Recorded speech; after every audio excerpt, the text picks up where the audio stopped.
Souriez la vie.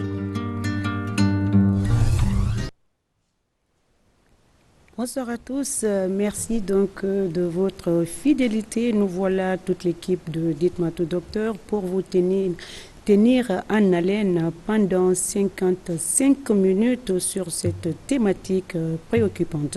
On en parle moins et on ignore les dangers qu'elle peut causer. Et Marouf, est-ce que l'on peut savoir, qu'est-ce qu'on a pu concocter pour nos téléspectateurs aujourd'hui? Ok, Marie Sidibo, aujourd'hui, pour nos téléspectateurs, nous avons choisi pour cette émission les méfaits des boissons énergisantes pour parler... Les boissons énergisantes, Marouf. Et oui, par méconnaissance ou par refus, ces boissons dites énergisantes peuvent avoir des effets néfastes sur la santé, parfois de goût aigre et sucré. Ou d'autres saveurs, un contenant plutôt plastique ou canette en aluminium. Il faut toutefois éviter une consommation abusive de ces produits, de ces boissons dites énergisantes. Alors, il faut savoir, Marouf, quels sont donc les éléments qui constituent ces produits énergisants, quels sont les risques sur la santé. Alors Marouf, nos invités, nous avons comme invité Dr Souma, il est le directeur national du service de la promotion de la santé au ministère de la Santé. Et aussi on aura par téléphone Dr Amadou Silla, il est responsable de qualité au laboratoire de l'Office national de contrôle qualité qui est basé à Matoto. Très bien. Alors, dans la deuxième partie, Marouf, les téléspectateurs peuvent nous joindre au 620 58 90 73. Mais comme on a l'habitude de faire, nous posons des questions à nos invités respectifs et nous revenons à vous, cher public, de Dites-moi tout, docteur, dans un court instant.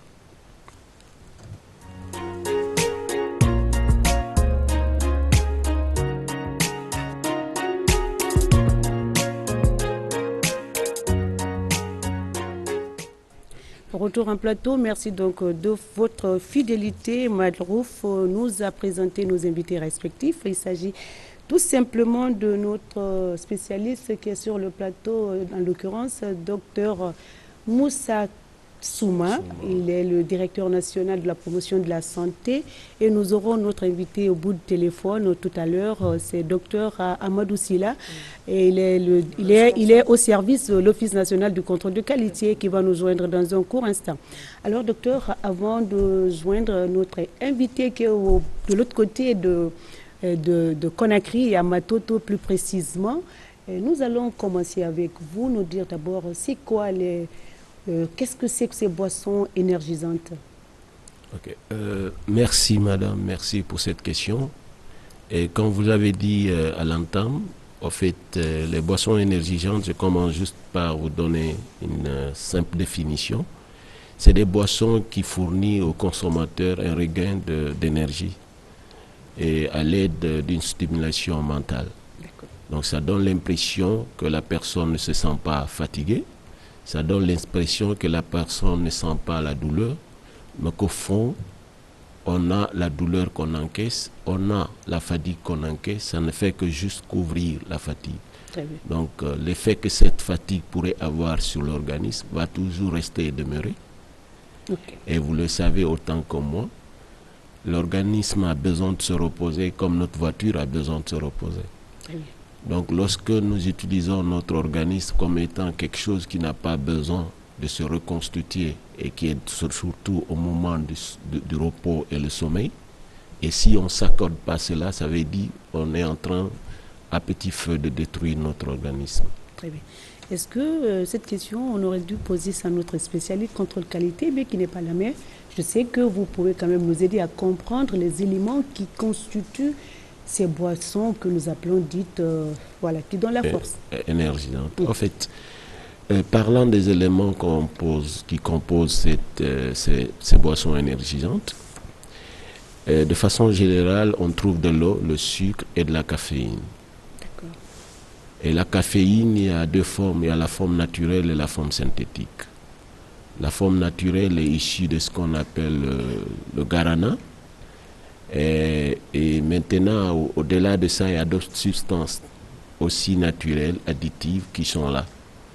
On a la taurine, on a le ginseng, on a le glycorona-lactone, on a la vitamine B, on a l'inositol aussi qui est ajouté. Voilà un peu, ça c'est des éléments qu'on retrouve de plus. Okay. Vous allez voir d'autres éléments aussi qui sont ajoutés, qui ne sont pas ça, mais ça c'est des éléments qu'on peut facilement retrouver dans toutes les boissons énergisantes. C'est ce qui fait justement la différence entre ces boissons énergisantes et les autres boissons que nous consommons sans avoir la sensation d'être en forme. Oui. Marouf, est-ce que tu as une question? Docteur Souma, on parle de promotion de la santé. Déjà, est-ce que là, avec ces boissons, quel est le méfait pour l'organisme humain déjà? Surtout, il y a certains organes qui ne résistent pas à ces boissons aujourd'hui. Ok, parlant de la promotion de la santé, et vous et moi, nous sommes tous en train de faire de la promotion de la santé. Absolument. Ça veut dire quoi? Nous sommes en train de conférer à cette population les moyens qu'elle peut avoir pour qu'elle puisse prendre la responsabilité de sa propre santé.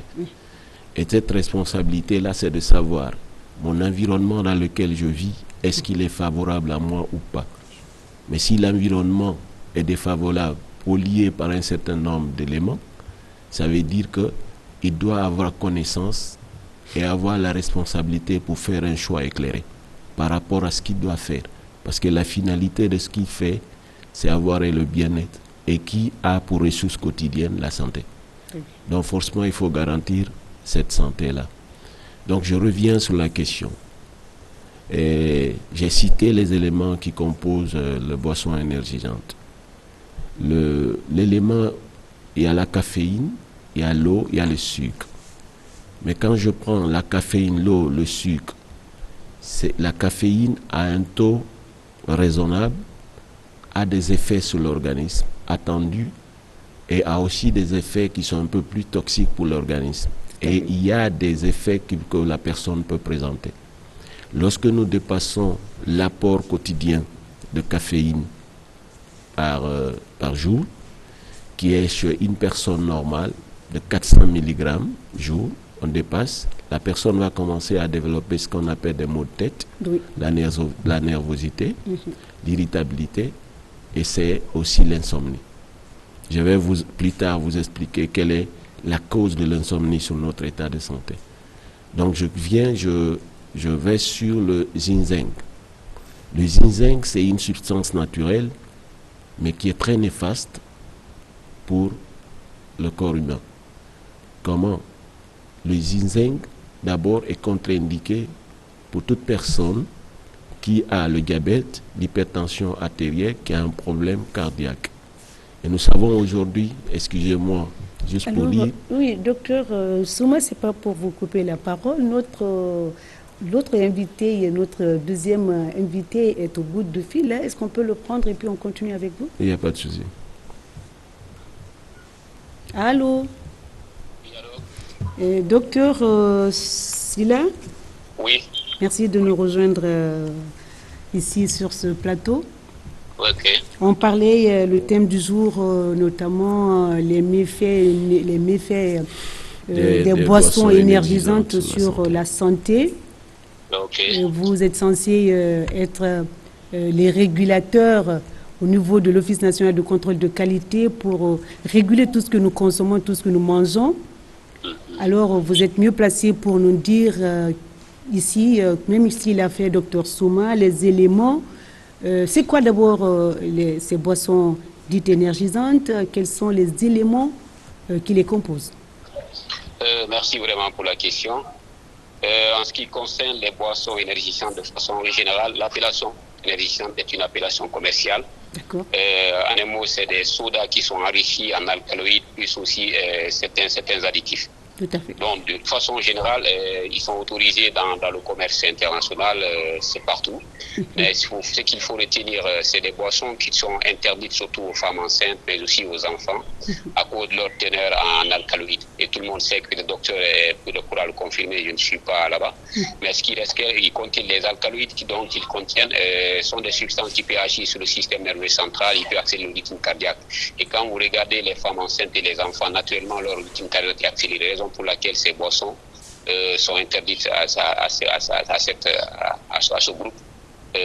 groupe cible surtout. D'accord.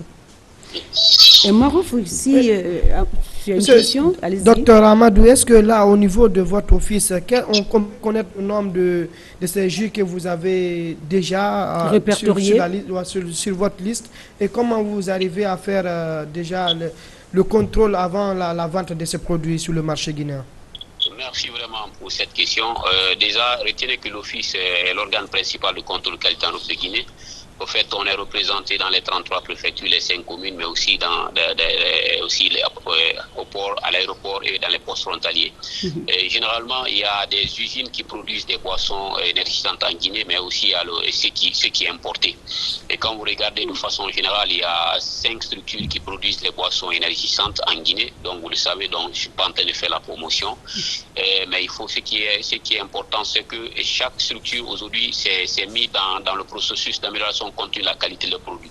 Donc les échantillons sont prélevés par les inspecteurs, mais aussi les industriels eux-mêmes, ils envoient pour que nous puissions analyser, parce qu'il y a les normes qui existent, quelle que soit leur consommation, mais il y a des valeurs qu'on analyse au laboratoire, des paramètres qu'on analyse au laboratoire. Quand c'est conforme aux critères, c'est autorisé pour la consommation, ça c'est tel. Allô? Oui. Vous avez fini? Moi, j'ai une autre question. Docteur, vous avez parlé, ma première question, vous avez parlé les effets de ces produits sur le cœur, par exemple. Hein, vous avez parlé des arrêts, en tout cas des problèmes cardiaques. Est-ce que ces produits, ces boissons plutôt énergisantes, non, ils ont juste ils jouent sur le cœur seulement, pas sur les autres organes, par exemple? Non, en fait, généralement, l'organisme est régulé par le cœur et beaucoup de systèmes. Mais pourquoi j'ai parlé spécifiquement que ça agit sur le système nerveux central et puis ça altère le rythme cardiaque? Pourquoi? Parce que quand la teneur en alcali est très élevée, comme la théine ou caféine, c'est des substances qui sont psychoactives, qui sont déjà connues sur le plan à l'échelle scientifique. Mais pourquoi j'ai ciblé les femmes enceintes et les enfants? Je vous ai dit que naturellement, les femmes enceintes, ils ont leur rythme cardiaque qui est accéléré à cause du changement physiologique lié à la grossesse. Mais imaginez qu'on prenne une substance aussi qui a le même effet que votre organisme. Normalement, c'est un risque. Le risque est très très élevé. Raison pour laquelle on dit ça. Mais sinon, il contient le sucre aussi. Le sucre, on sait que la dégradation du sucre, la forme de réserve, c'est le glycogène. Il y a non seulement le problème d'obésité, il y a le problème de carie dentaire, etc. Vous comprenez? Donc, j'ai ciblé juste une partie, mais il y en a beaucoup. Ça, c'est pas seulement les boissons énergisantes. Tout ce qui est soda contient le sucre, et on sait que le sucre, l'une des causes, ça peut être conduit à beaucoup de problèmes. C'est juste, j'ai ciblé une partie, mais il y en a beaucoup d'effets. On a une autre question pour vous. Okay. Docteur, on sait que vous avez mené une campagne, je ne cite pas le nom de ce J, mais qui a donné aussi beaucoup de résultats sur le terrain, sur le plan national. Est-ce que déjà, on peut comprendre qu'est-ce qui a motivé déjà à se penser sur ce J? Seulement ce jeu. Au fait, généralement, comme je l'ai dit, l'Office, en tout lieu, l'État est le premier garant de la santé de sa population. De façon périodique, l'Office, il y a un groupe d'inspecteurs qui sortent de façon inopinée aller voir est-ce qu'il y a le respect des bonnes pratiques de production, le respect des normes et procédures dans les unités de production, partout l'alimentation y est. Donc, nous avons prélevé l'échantillon, mais d'après les analyses, nous avons trouvé une certaine non-conformité au niveau de certains paramètres physico-chimiques et microbiologiques. Et vous le savez bien, quand on parle de micro-organismes, on sait qu'une bactérie peut se multiplier 2 fois chaque 20 minutes. Et quand vous consommez un aliment contenant des bactéries, c'est un risque très très élevé. Et en matière de sécurité sanitaire des aliments, il est dit que le risque, c'est la probabilité de la survenue d'un danger. Donc quand on retrouve ce cas de figure, l'État prend ses responsabilités automatiquement afin de protéger au maximum la population. La dernière question, docteur Silla, vous avez dit tout à l'heure, les produits, ces produits, il y a des unités de fabrication de ces boissons énergisantes dans le pays, mais il y a d'autres aussi qui viennent d'ailleurs. Alors, vous donnez la primauté à quel produit, celle fabriquée, fabriquée chez nous ou venue d'ailleurs? Non, c'est vrai qu'on peut faire la promotion du contenu local, mais les textes qui résistent au commerce international, la Guinée a opté pour l'économie libérale. Donc on ne peut pas dire qu'il faut fermer automatiquement, oui, mais il faut au moins régulariser pour pouvoir promouvoir ceux qui produisent chez nous parce qu'ils investissent. Et non seulement l'emploi, ils payent beaucoup de choses à l'État et tout ce qui s'ensuit. Absolument, on fait la absolument. promotion de ça, mais on ne peut pas restreindre d'abord. Il faut procéder à la réglementation, à la sensibilisation avant de passer à cette étape. Mais pour l'instant, on fait la promotion du contenu local. Ok. Le thème, c'est les méfaits des boissons sur la santé. Alors, qu'est-ce que vous faites pour sensibiliser votre Office national de contrôle de qualité, pour sensibiliser la population afin quand même de consommer moins ces produits nuisibles à la santé? Ok. Donc, vous savez bien, comme je l'ai dit, en matière de santé publique, tout ce qui est acide, tout ce qui est sucré, tout ce qui est basique peut constituer un problème. Ce qui fait que de façon générale, on passe au contrôle. Et le contrôle nous permettra de vérifier est-ce que ça n'a pas d'impact sur la santé. Si le produit répond à un certain nombre d'exigences, on autorise sa consommation, sa commercialisation. D'où notre cas de figure en tant qu'office, il y a la loi alimentaire qui couvre, qui résiste aujourd'hui le fonctionnement de tout, la production, non seulement la commercialisation en République de Guinée. Donc les gens sont informés par rapport à ça. Donc le suivi de la qualité permet de réduire ces risques. Ok. Dernière question, Marouf. Docteur Amadou Silla, on sait que déjà votre office travaille sûrement avec d'autres départements. Déjà, on a le ministère de la Santé qui est avec nous, le docteur Moussa Souma, le directeur national du service de la promotion de la santé. Mais dites-nous, quel est le partenariat que vous jouez avec ces départements déjà, surtout la promotion de la santé du ministère de la Santé? Merci vraiment pour la question. Vous savez bien, les départements de l'État, on travaille en synergie. C'est une question de complémentarité. On sait que tout ce qui est lié à l'alimentation, on sait quand les dernières informations de l'ANSES disent qu'il y a 80% des maladies qui sont liées à l'alimentation. Donc, qui parle de maladies, c'est le ministère de la Santé qui couvre. Nous, quand nous rencontrons des cas de figure qui peuvent affecter la santé de la population, on informe, les résultats sont déjà là, il y a le conseil d'administration de l'ONCQ est informé et le ministère du Commerce est saisi, le document est transmis. Donc, on travaille en commun accord avec tous les départements qui sont impliqués. Il y a le ministère de la Santé, le ministère de l'Élevage, l'Agriculture, le Commerce, etc. Parce que tous les aliments passent par le commerce. Mais on travaille de façon coordonnée en complémentarité aussi. Votre dernier message, avant de vous quitter? Mon dernier message, c'est que tout le monde doit savoir que l'alimentation constitue un problème de santé dans tous les pays du monde. Donc, il ne reste qu'à renforcer les bonnes pratiques d'hygiène, à sensibiliser les gens, à suivre ce qui se doit. Là, ça nous permet d'éviter les problèmes liés à l'alimentation. Dans tous les pays du monde, les stratégies, c'est la formation, c'est l'information et la réglementation, mais aussi, et avant de venir pour l'instant, nous sommes en phase de sensibilisation pour que les gens comprennent. Mais à un moment donné, on sera obligé de passer à la vitesse supérieure parce que certaines sont très, très difficiles à faire comprendre. Et il faut qu'on sache que ce qui se fait en Guinée, ça doit se faire ailleurs parce que tout le monde se bat aujourd'hui pour réduire cette prévalence. Quand on cite les maladies d'origine alimentaire, c'est nombreux, c'est tellement nombreux, plus de 80%. Vous imaginez ce que ça fait? Donc, raison pour laquelle vous, journalistes, nous, techniciens de laboratoire, et aussi le ministère de la Santé, c'est une synergie d'équipe, c'est sa sensibilisation afin de trouver la solution à cette situation. Merci, docteur Amadou Silla, de l'Office national de contrôle de qualité qui était avec nous au bout de fil. Il nous a donné quand même une lecture vraiment généralisée sur le thème du jour. Merci d'être avec nous. Merci vraiment, madame. Merci beaucoup. Docteur Souma, on a partagé un peu la lecture du docteur Silla. Et nous revenons à vous, on va continuer les différentes questions. Marouf, alors avec tout ce que vous avez dit tout à l'heure, tout ce que vous avez, les éléments en tout cas qui constituent ces boissons énergisantes, on peut dire sans risque de se tromper vraiment que ces boissons ont un effet néfaste sur sur la santé humaine. Ouais. Alors, on était où déjà, hein, on a coupé la parole pour pouvoir prendre notre... on était sur la composition et les méfaits sur la santé. Sur la santé.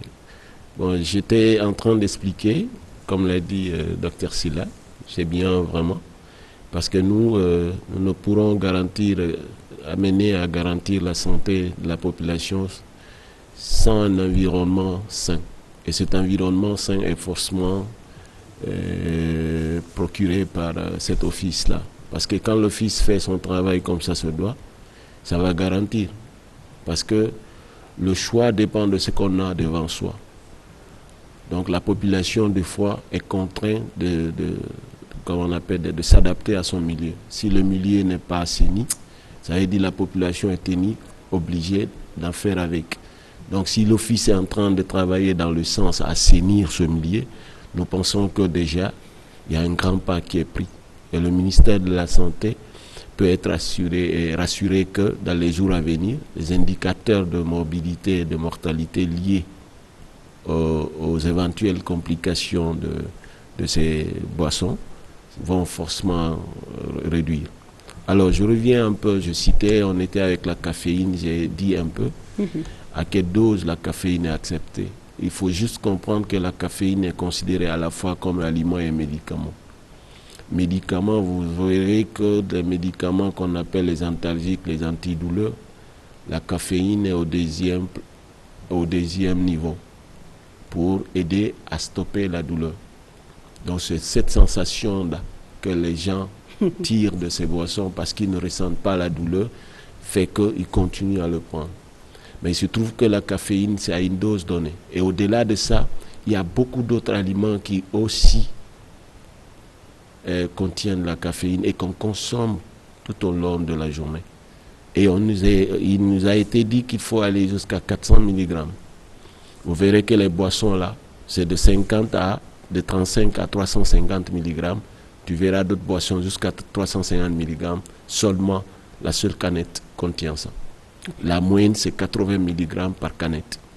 Donc si on te dit 400 mg de caféine, ça veut dire qu'il y a 5 canettes jour que tu dois prendre. Mais si tu associes à cela le café que les gens prennent, café fort que les gens prennent, le thé, chocolat, vous comprenez, non?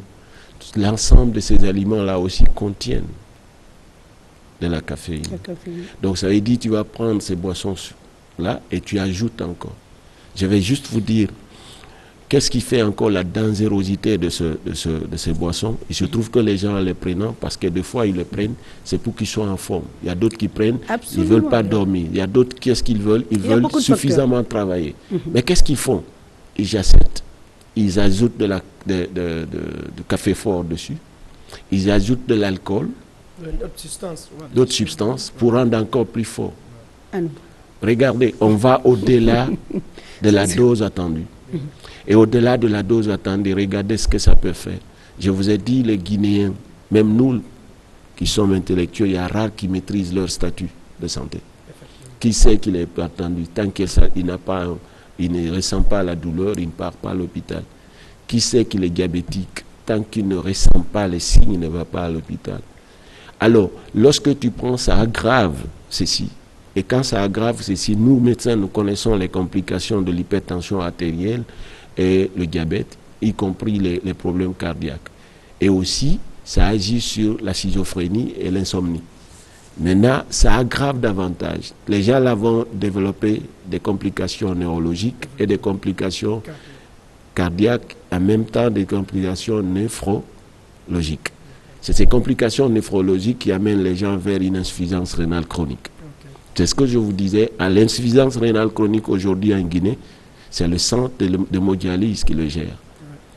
Hier, de 10 ans passés, 15 ans passés, il n'y avait qu'un seul centre d'hémodialyse qui gérait tout.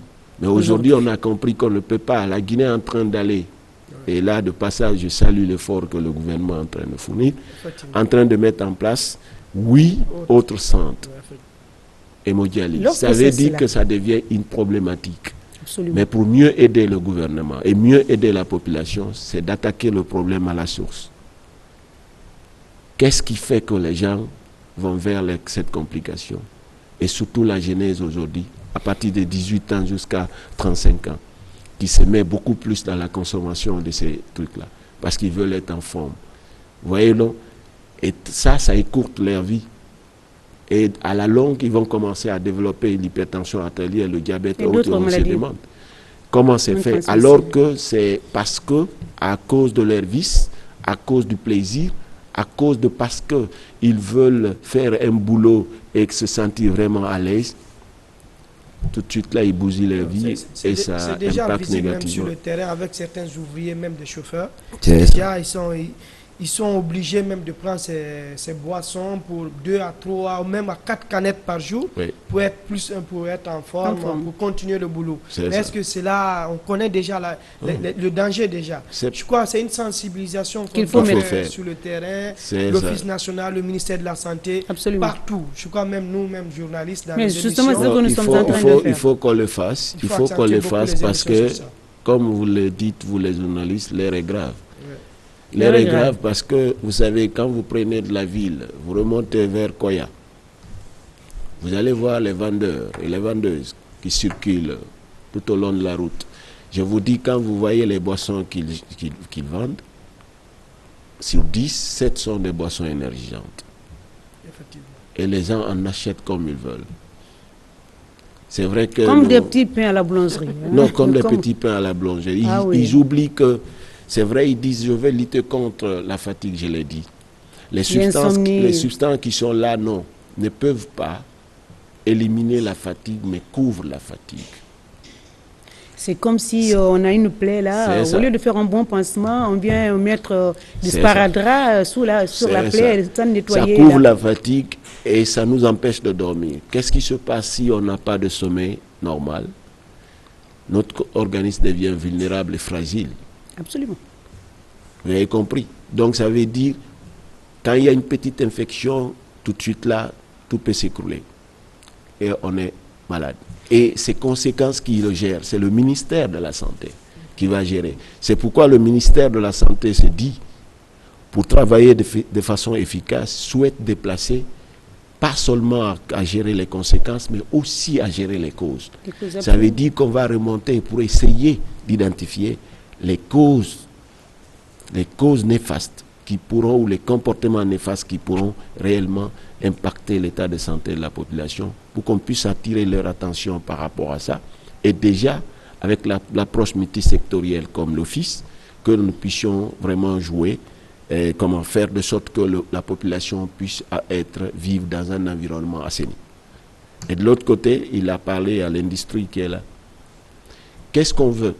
Nous appelons ça en promotion de la santé. Il faut développer ce qu'on appelle, comment je vais appeler ça, la capacité chez l'individu à aller rechercher l'information, analyser l'information, comprendre, analyser l'information et prendre une décision. Mais je ne peux faire ça, c'est lorsque j'ai où aller faire l'information. Vous allez voir les canettes, vous regardez les contenus qui sont là. Il faut qu'on veille sur ça, parce qu'en matière de contrôle de qualité, aussi on fait ce contrôle-là. Est-ce que c'est mentionné sur la boîte qui peut prendre et qui ne peut pas prendre? L'âge. Est-ce que l'âge est mentionné sur là? Est-ce que les doses réelles qui se trouvent dedans sont mentionnées dessus? Donc j'interpelle l'Office. Voilà. J'interpelle davantage l'Office au-delà de... C'est-à-dire le contrôle de qualité doit être de la fourche à la fourchette. Ça veut dire c'est même le produit, la matière première, jusqu'à la consommation. C'est la fourche à la fourchette. Donc, ils vont contrôler, ils contrôlent d'abord la matière première, après la matière semi-finie, la matière finie. Lorsqu'on doit mettre sur le marché, là où on vend, on doit contrôler. Et le dernier qui doit, le consommateur aussi, avant que le consommateur, parce que la qualité n'est pas garantie lorsque c'est à la fabrication.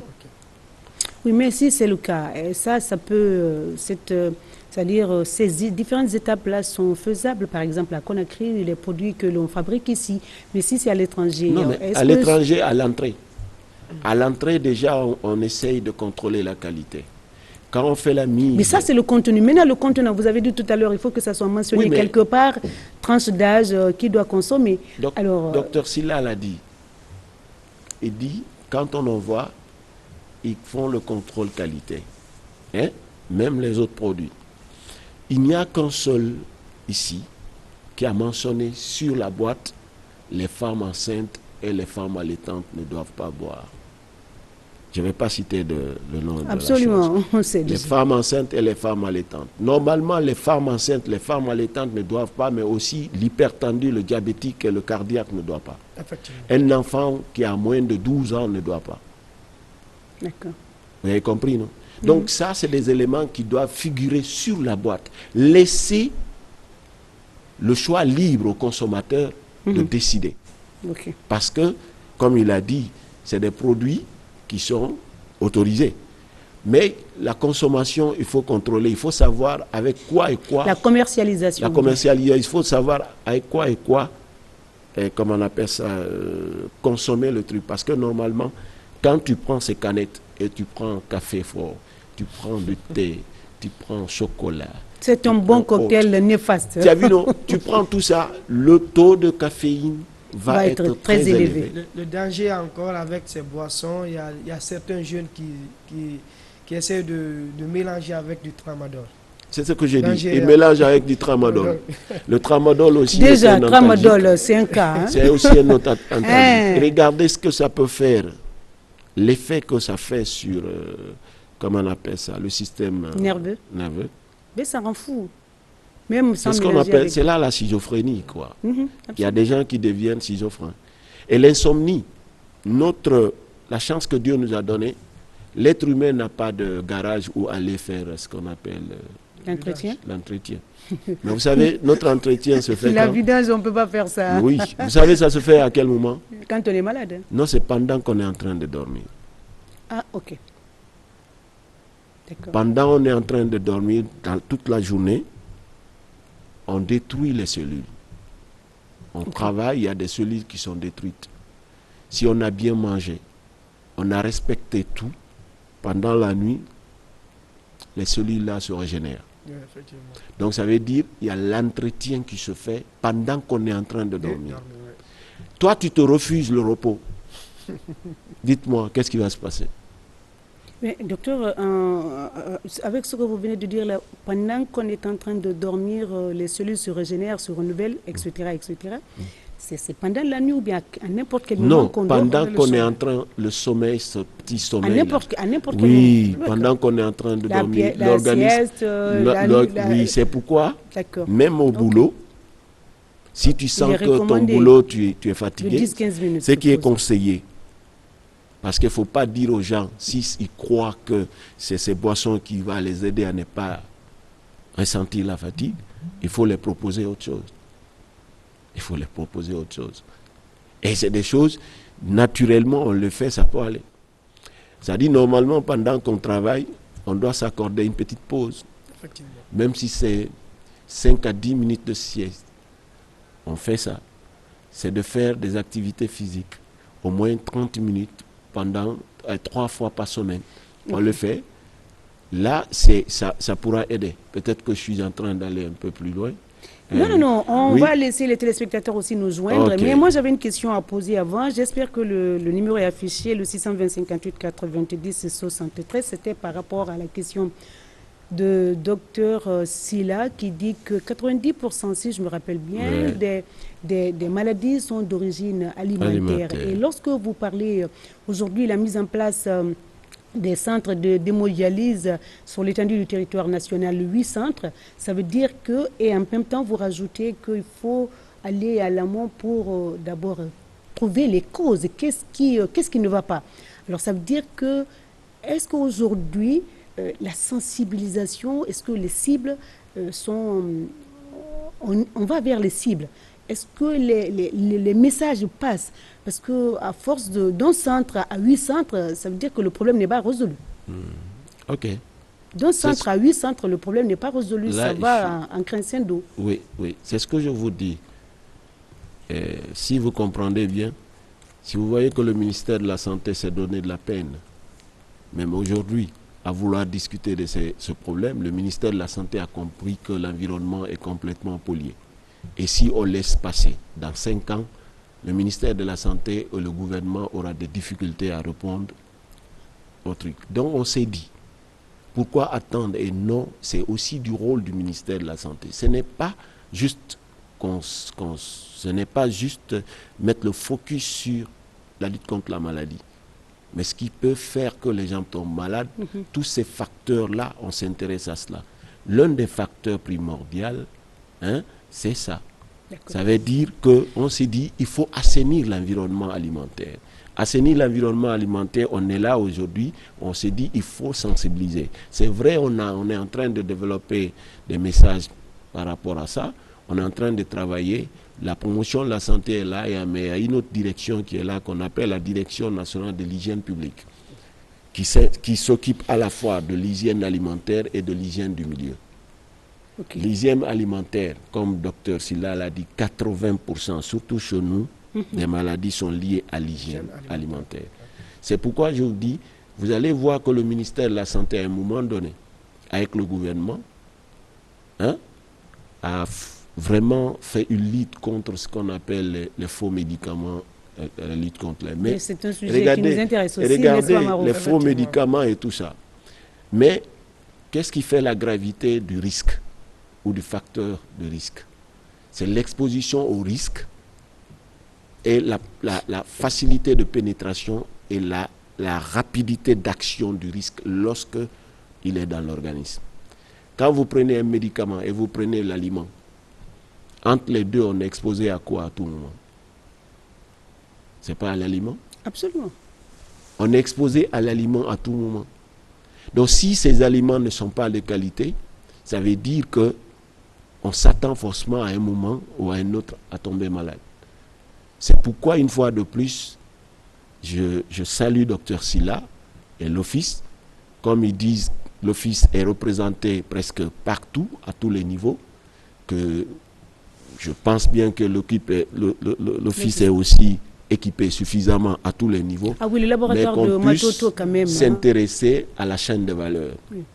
Qu'on parte de la fourche à la fourchette. À la fourchette. Qu'on ne se limite pas. Alors, il faut retenir. Qu'on ne se limite pas seulement au niveau des entrées. C'est vrai qu'il faut aller dans le marché. Il y a les grossistes, mais même les vendeurs ambulants. Parce que l'exposition du soleil sur certains produits a une interaction sur les produits et ça va créer autre substance néfaste qu'on ne maîtrise pas. Alors c'est pourquoi il est encore du rôle de l'Office. Nous, le ministère de la Santé, comme il a dit, nous travaillons avec tous les sectoriels, mais on souhaiterait que l'Office essaye de s'intéresser à toute la chaîne. Avant de continuer avec les appels téléphoniques, je crois qu'on a un peu suivi l'actualité avec la saisie de certains produits néfastes, certaines boissons, oui. Surtout sur le taux d'acidité de certains produits. Et on a vu, c'était, je crois, c'est juste du mois de janvier, des justes saisies du mois de janvier jusqu'au mois de mai. Je crois qu'il y a eu l'Office national à saisir sur toute l'étendue du territoire. Oui, c'est boissons.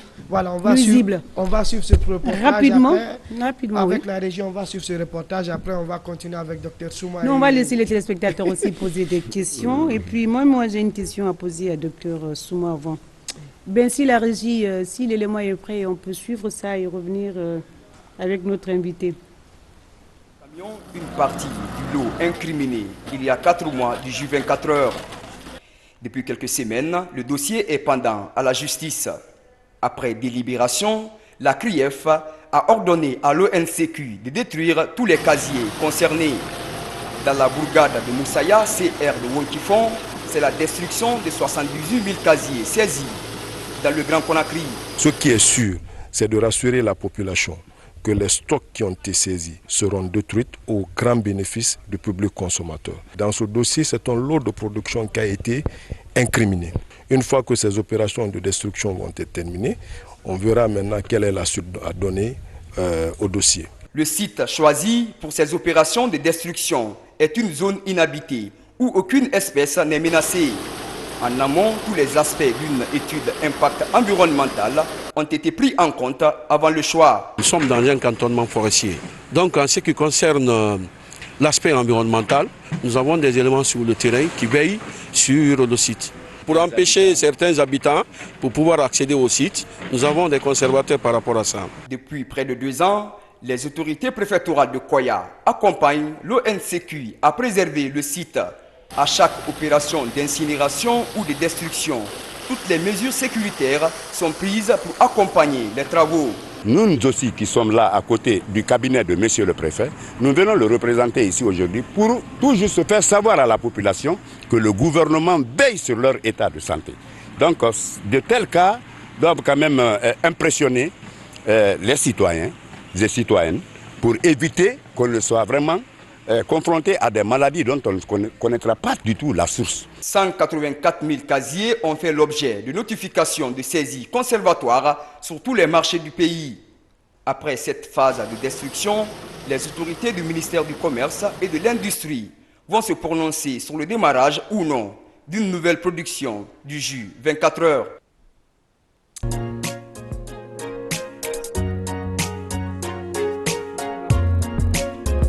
Destruction de ces produits nuisibles à la santé humaine, c'était vraiment, ils ont détecté un élément qui était aussi nuisible.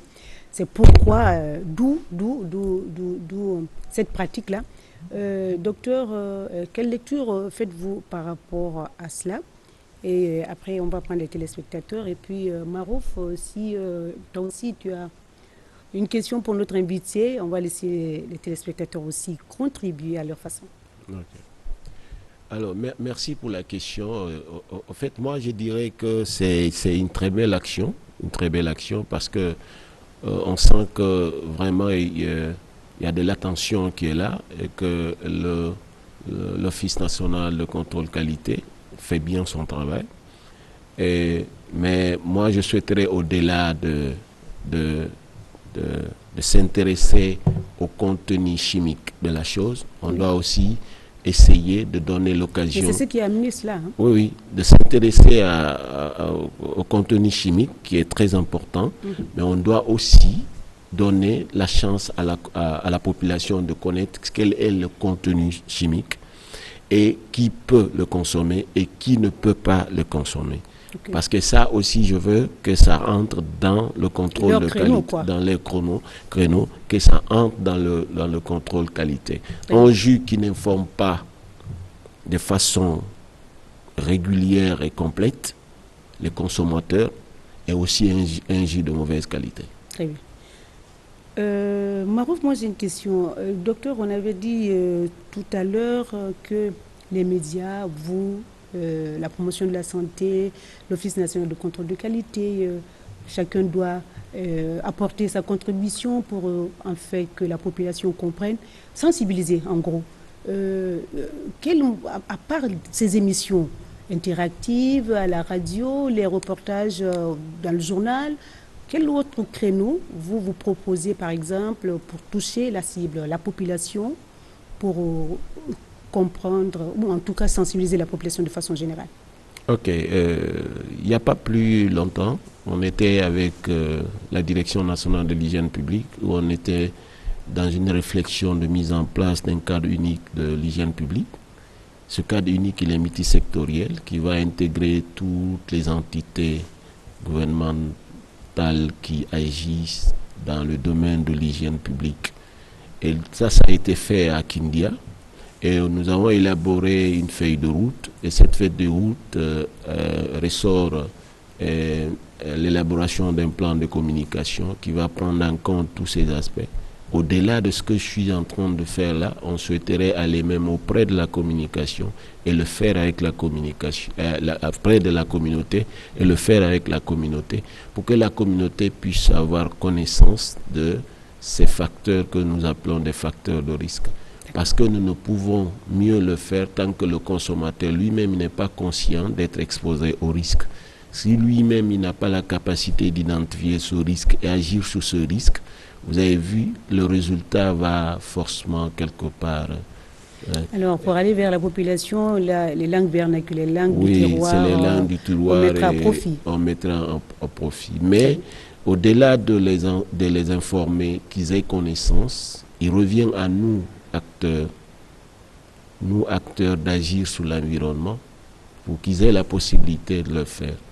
Vous avez cité les départements sectoriels. Je commence par le ministère de la Santé qui va chapeauter le tout, mais le ministère de l'Industrie doit forcément faire partie pour ce que j'ai dit là, pour qu'ils puissent mettre dans leur cahier de charges et ressortir carrément toutes ces informations nécessaires. Qui peut prendre, qui ne peut pas prendre, jusqu'à quelle dose, ça n'a pas d'impact. Ça va être sujet de notre émission, de notre numéro face à face. Promotion de la santé, l'Office national. Promotion de la santé, l'Office national de contrôle de qualité. Marouf, nos téléspectateurs sont au bout de fil. Est-ce que tu as une question pour Dr Souma? Sinon, on prend cet appel. Allô? Allô? Allô? Allô? Oui. Est-ce que je peux intervenir? Oui, allez-y, nous vous écoutons. Vous vous appelez comment, monsieur? Moi, c'est Dr Telly.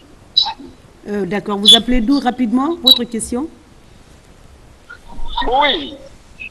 Je disais Dr Souma, il est en train de parler. Quel est l'apport des districts par rapport à ce qu'il est en train de dire? L'apport des districts sur le sujet? Oui. D'accord. Parce que ce qu'on a vu là, c'est à Conakry seulement. Et la Guinée ne se limite pas à Conakry. Absolument. Une question absolument intéressante. C'est docteur comment? C'est qui votre nom, s'il vous plaît? Docteur Telly. Ah, ok. Telly. C'est un docteur qui peut poser une telle question. Hein. Merci beaucoup, docteur. Alors. Merci, docteur Telly. Voilà. Merci pour cette question. Je pense que la question, oui, elle mérite d'être répondue. Nous, le ministère de la Santé, nous avons des représentations partout. Quand je prends le service national de promotion de la santé, le service a des représentations à tous les niveaux, c'est-à-dire au niveau régional et aussi au niveau préfectoral. Nous avons des points focaux qui déjà ont été capacités dans ce domaine pour mieux aider la population à faire face aux questions de santé, surtout concernant ces questions-là. Mais de l'autre côté, comme je l'ai dit, on ne va pas juste se limiter à dire c'est bon, c'est pas bon. Mais au-delà de ça, il va falloir qu'on les offre ce qui est bon. Pour offrir ce qui est bon, forcément l'approche multisectorielle viendra prendre place. Il faut qu'on travaille de façon étroite avec les autres sectoriels, qu'on développe des mécanismes de collaboration, de coordination avec les autres sectoriels. Comme je l'ai dit, on avait déjà commencé à penser. Donc, déjà, la Direction nationale de l'hygiène publique est là, a pris ça comme étant une priorité, et au sein de cette direction, il y a une division carrément consacrée à ça. Donc, cette division va forcément travailler. Nous avons commencé à travailler avec les autres sectoriels pour que nous puissions ensemble traiter la question. Il ne faudrait pas qu'on parte de façon dispersée. Parce que quand on part ensemble, c'est là, avec l'effort conjugué, nous allons développer au moins des actions réussies, je le pense. Marouf, tu n'as pas de question. On va laisser les téléspectateurs, mais avant... Je crois avant, docteur, moi j'ai une question. Quel est le nombre de jus de ces boissons recommandées par jour par jour, hein, par Est-ce qu'il y a un nombre, si c'est connu, voilà. Ok, maintenant, vous savez, aujourd'hui, la composition de ces boissons. C'est ça. Aujourd'hui, nous parlons de boissons énergisantes. Je vous ai dit, j'ai juste cité la dose de caféine. Je n'ai pas cité les autres, on n'a pas suffisamment de temps. Mais là, en se référant à la caféine, je vous dis, c'est 400 mg pour une personne saine, non malade. Et si nous prenons que la canette contenait 80 mg, ça veut dire que la personne doit boire combien? 5 canettes par jour. 5 canettes. Mais sans associer. Mais ce qu'il faut encourager, il faut encourager que les gens prennent plus de l'eau. D'accord. Que ça soit boisson énergisante. Boire de l'eau, hein. Que ça soit boisson énergisante. Je ne suis pas en train de faire Que ça soit poisson Mais on fait la énergisant. promotion avec ce produit nous accompagne. Hein? C'est ça. Que ça soit poisson énergisante ou pas. Docteur Silla l'avait dit, les boissons sucrées aussi, c'est normal. Docteur, on a aussi des questions qu'on vous pose là, en ligne. Là. Il y a docteur Oularé, docteur Souma, il y a monsieur Oularé, il vous écrit depuis l'Ansanaya. Sa question, c'est les méfaits de ces boissons énergisantes sur des personnes, pour les personnes du groupe O+. Est-ce que... Bon, il n'y a pas, moi, à ma connaissance, j'ai pas les résultats d'une étude qui me dit que voilà ce que ça pourrait faire sur ce groupe-là. Alors, celui-là demande, bonjour, cher docteur, il a cité le produit qu'on a sorti tout à l'heure, cette boisson qui a été détectée, qui a été détoilée. Il demande 24 interdits en Guinée et pourtant, un autre est sur le marché, comme vous l'avez dit tout à l'heure lorsqu'on était dans les coulisses. Et on fait la promotion de ces produits dans le pays et aussi, elle est aussi dangereuse. Consommée dangereuse aussi. C'est ça. Au fait, il y a des doses. Il y a des doses qui sont acceptées, doses de consommation acceptées. C'est pourquoi... Rapidement, on est pris par le temps. Les doses de consommation acceptées, que ce soit en Guinée ou pas, ces boissons-là existent.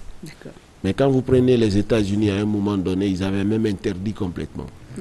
Parce que, regardez, il y avait le taux, la prévalence de l'obésité était devenue comme ça.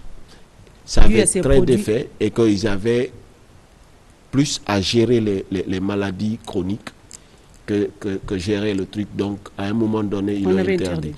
Donc, mais chez nous, pour le moment, c'est pas interdit. Mais ce qu'on doit dire, c'est pas 24 heures, 24 heures comment on appelle ça 24 heures seulement qu'il y a des problèmes. C'est-à-dire, 24 heures, ça a été détecté, oui.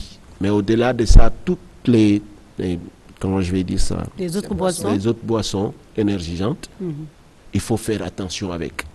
Ne maîtrisant pas son statut les de compositions, santé, et ne maîtrisant pas les compositions, c'est de faire attention avec, quel que soit le groupe sanguin. Très bien. On va prendre ce dernier et puis on va clôturer. Marousse va nous annoncer le thème de la semaine prochaine. Allô? Je crois qu'on a 3 minutes. Allô? Allô? Allô? Bien, c'est parti. Est-ce qu'on peut lire un message? On va prendre celui-là et puis c'est le dernier. Allô? Oui, bonjour. Oui, monsieur, comment vous allez? Votre nom, vous nous appelez d'où? Moi, c'est Kamara Mohamed Sedou, depuis à Kamsa. Oui, nous vous écoutons, monsieur Kamara. Allô? Oui, nous vous écoutons, allez-y. Voilà, moi, ma wari tifi, mais... Afala Sosori. Voilà, moi, ma wari tifi, alors, mais je n'ai pas vraiment quoi. Bali, alma, étonique, et fragant, mélangé, voilà, tout. Bon, est-ce qu'il y a faim, quoi? D'accord. Bon, merci beaucoup de la question. Je crois que vous avez compris la question. Oui, j'ai compris, j'ai compris. Déjà, encore un peu, je crois qu'il y a d'autres aussi qui augmentent du Nescafé aussi. Oui. Je crois, monsieur... Non, c'est en fait, oui, chacun sa dose, hein, chacun je sa vous dose, dis l'effet attendu. Je vous ai dit, Nescafé, il y a de la caféine dedans. dedans. Et c'est que vous savez de la caféine, c'est un antidouleur. Deuxièmement, ça aussi aide à un peu couvrir la fatigue. Donc, les gens mettent... tonique, ça contient un tout peu de quinine. Mais il n'est pas conseillé de le faire parce que nous ne maîtrisons pas notre diagnostic, nous ne maîtrisons pas quelle est la dose. Le mieux, c'est d'aller chez un médecin. D'accord.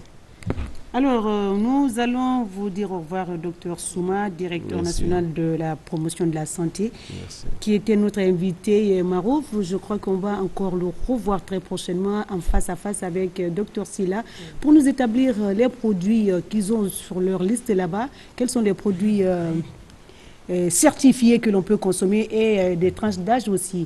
Docteur Souma aussi va nous faire la lecture sur ceux qui sont en train, comme ils travaillent en synergie.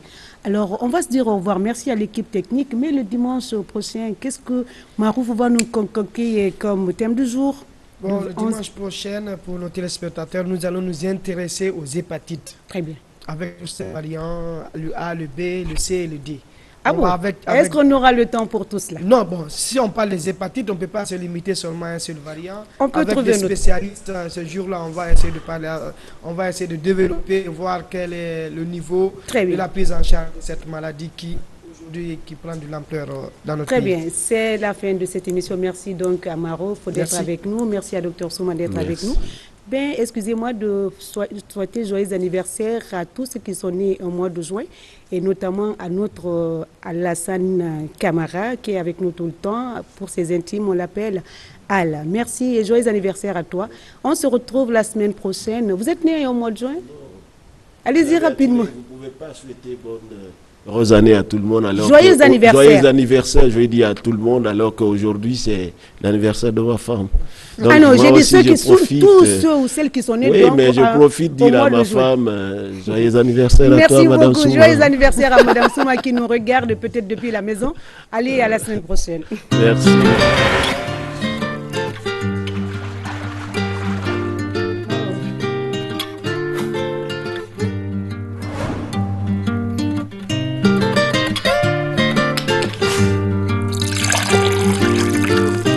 Salam.